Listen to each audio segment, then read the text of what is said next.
Assalamualaikum warahmatullahi wabarakatuh.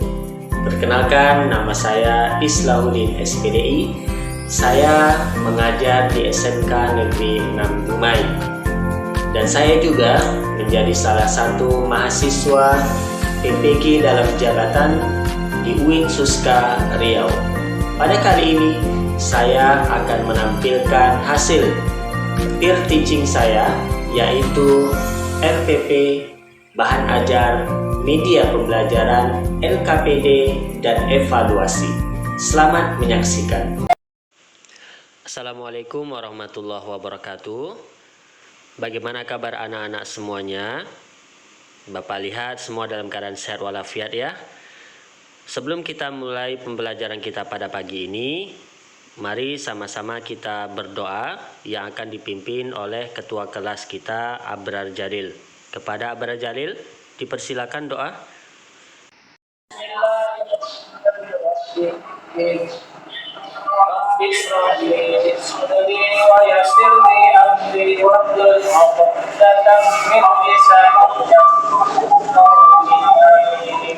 Baik, terima kasih pada Abrar Jalil.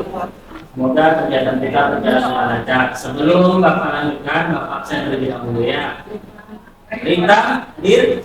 Hadir Pak. Abrar Jalil, hadir. Bapak Jalil, hadir Pak. Kalau Bapak lihat semuanya hadir ya. Sebelum lebih lanjut, Bapak sampaikan terlebih dahulu tujuan dari pembelajaran kita pada hari ini.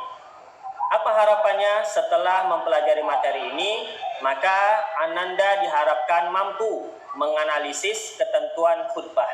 Kemudian Ananda bisa menyusun teks khutbah dengan tema nilai-nilai Islam rahmatan lil alamin.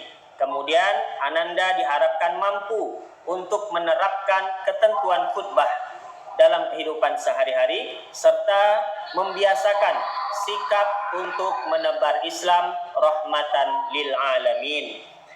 Baiklah Ananda semua, pada pertemuan kali ini kita akan membahas tentang tema khutbah, tabligh dan dakwah. Namun kita fokuskan pada pembahasan tentang khutbah. Allah Subhanahu wa taala berfirman, Bismillahirrahmanirrahim, wal takum minkum ummatun yad'una ilal khair wa ya'muruna bil ma'ruf wa yanhauna 'anil munkar wa ulaika humul muflihun. Quran surah Ali Imran. Nah, apa itu pengertian khutbah? Khutbah berasal dari bahasa Arab khutbatun dan merupakan kata dasar atau masdar dari kata khotiba yakhtubu yang artinya pidato atau ceramah yang isinya tentang keagamaan. Lantas khutbah yang disyariatkan Islam itu seperti apa saja? Pertama, khutbah Jumat. Kemudian ada khutbah Idul Adha, lalu ada khutbah khusuf, yaitu pada saat gerhana bulan, ada khutbah gerhana matahari, ada khutbah pada sholat istisqa, ada khutbah nikah, dan khutbah tatkala sedang wukuf di padang Arafah. Kemudian tabligh. Tabligh itu berasal dari kata kerja balagha yuballighu yang artinya menyampaikan. Menurut istilah, tabligh adalah menyampaikan ajaran-ajaran Islam yang diterima dari Allah Subhanahu wa taala kepada umat manusia agar dijadikan pedoman hidup supaya memperoleh kebahagiaan di dunia dan akhirat.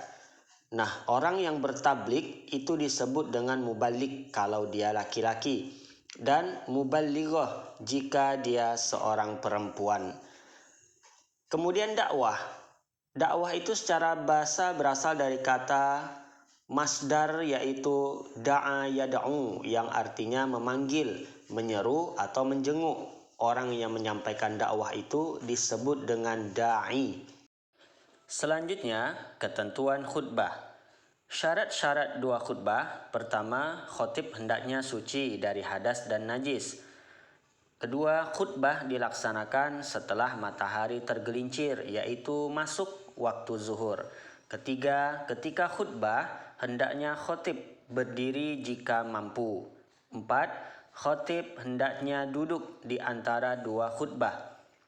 Kelima, khutbah diucapkan dengan suara yang keras supaya khutbah tersebut terdengar oleh jamaah Jumat. Dan yang terakhir, tertib dalam rukunnya maupun antara khutbah pertama dan juga khutbah kedua. Lantas, rukun khutbah. Apa itu rukun khutbah? Pertama, membaca hamdalah. Kedua, membaca syahadatain. Ananda tahu ucapan syahadatain itu seperti apa? Tahu, Pak.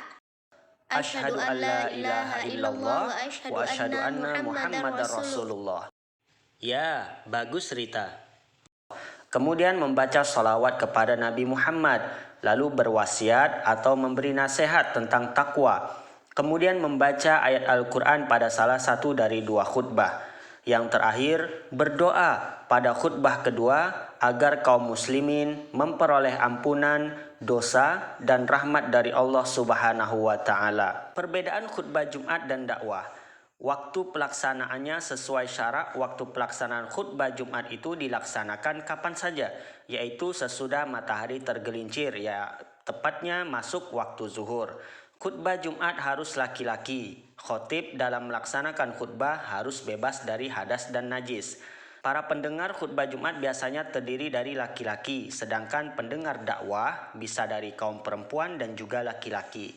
Ananda semuanya, setelah Bapak sampaikan penjelasan tentang dakwah, tabligh, dan juga khutbah, maka untuk proses berikutnya, Bapak akan membagikan Ananda menjadi dua kelompok. nah, kelompok pertama itu tugasnya apa? Yang pertama, menjelaskan maksud dari Quran Surah Al-Imran ayat 104 sesuai dengan yang Ananda pahami dan pelajari. Lalu kelompok dua, buatlah penjelasan tentang gambar manakah yang termasuk bagian dari khutbah Jumat dan apakah tujuan dari khutbah Jumat tersebut. Nah, kelompok pertama itu tugasnya menjelaskan dari Quran Surah Al-Imran ayat 104. Lalu kelompok kedua itu tugasnya buatlah penjelasan tentang gambar. Manakah gambar tersebut yang termasuk bagian dari khutbah dan apakah tujuan dari khutbah. Nah, ini dia tugasnya. Untuk tugas kelompok ini akan Bapak beri waktu 10 menit untuk mengerjakannya, kemudian nanti silakan dikumpulkan kembali untuk dipresentasikan. Dimulai dari sekarang. Oke, baik Ananda semuanya. Sudah 10 menit berlalu, saatnya setiap kelompok perwakilan satu saja untuk mempresentasikan sesuai dengan pemahaman Ananda dan diskusi dari kelompok Ananda. Nah, kelompok pertama, silakan siapa yang mewakili? Apakah Aminah atau Harun untuk menjelaskan Quran Surah Al-Imran ayat 104. Mungkin bisa dibaca artinya saja, nggak apa-apa.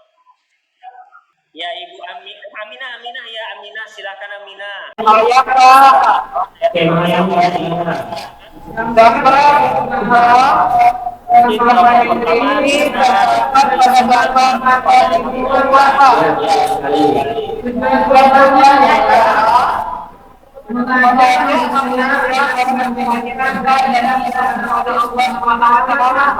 Allah.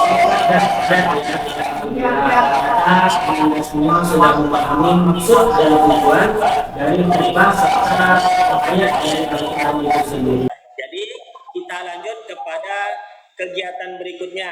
Apa kegiatan berikutnya? Yaitu evaluasi peserta didik. Nah, di situ ada Bapak tampilkan 10 soal sebagai evaluasi untuk pembelajaran kita hari ini tentang khutbah khususnya ya. 5 itu adjektif, 5 lagi esai. Sudah dapat semua linknya? Sudah bisa dibuka ya? Oke, untuk ini mohon dikerjakan, nanti dikumpulkan, Bapak kasih waktu 15 menit untuk mengerjakannya. Nah, mungkin dari pemaparan tentang khutbah, tabligh dan dakwah pada hari ini, ada dari anak-anak yang ingin bertanya, Bapak persilakan. Kalau tidak ada yang mau bertanya, berarti anak-anak semua sudah paham ya? Alhamdulillah. Baik, kalau memang semuanya sudah paham, jadi bisa kita simpulkan tentang pembelajaran kita hari ini bahwasanya khutbah, tabligh dan dakwah itu itu adalah kewajiban bagi kita sebagai seorang muslim. Kenapa? Agar kita menjadi insan yang mampu menyampaikan syariat Islam, kebaikan, rahmatan lil alamin untuk seluruh umat manusia. Tergantung dia mau menerima atau tidak apa yang kita sampaikan, itu semua kembali kepada pribadi mereka masing-masing. Ingat, tugas kita satu, yaitu saling mengingatkan, watawasau bil haq, watawasau bis sabr. Saling mengingatkan dalam kebaikan dan saling mengingatkan dalam berlaku sabar. Baiklah Ananda semua, pesan Bapak pada hari ini untuk pelajaran kita hari ini, mari sama-sama menjadi pribadi yang lebih baik, pribadi yang tidak sama hari ini dengan hari kemarin, pribadi yang kedepannya selalu menjadi pribadi yang lebih optimis dalam segala kegiatan dan selalu semangat untuk menjalankan kehidupan dalam sehari-harinya. Sebagai motivasi kita hari ini, sebelum Bapak tutup pertemuan kita pada hari ini, anak-anak semua Bapak harapkan untuk tetap semangat dalam menuntut ilmu. Karena kata Rasulullah SAW, talabul ilmi faridatun ala kulli muslimin wa muslimatin. Menuntut ilmu itu hukumnya wajib bagi setiap kaum muslimin dan muslimat. Maka sama-sama kita tutup pertemuan kita pada hari ini dengan bersama-sama membaca doa kafaratul majlis. Bismillahirrahmanirrahim. Subhanakallahumma wa bihamdika asyhadu an la ilaha illa anta astaghfiruka wa atubu ilaik. Bapak akhiri dengan ustikum wa iyaya nafsi taqwallah. Wassalamualaikum warahmatullahi wabarakatuh.